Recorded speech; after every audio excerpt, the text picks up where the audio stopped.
I'm really excited and happy to be able to introduce our Mopar 22 Durango. This is the 12th version of our Mopar specific vehicles that we've created, going all the way back to 2010 when we started with the Dodge Challenger. 250 units of this vehicle is going to be produced for our customers, either available in DB Black or White Knuckle. All of them will be accented by this offset Mopar stripe, a cue that we've utilized in a lot of our previous Mopar special editions. Having our Mopar Custom Shops really allows us to do these special things for our customers and create some exclusivity for some of our products.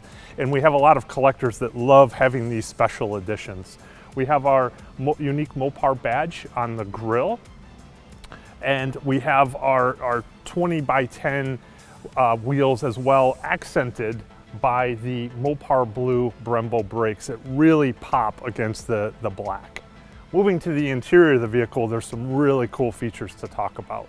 The interior, we have our Mopar pedal kit, we have our all-weather Durango badged floor mats, and we have Mopar blue accent stitching both in the door and in the seats, and we have Mopar seat embroidery in the seat back. And the most special piece to me is the Mopar 22 serialized badge that we have on the instrument panel of the passenger side.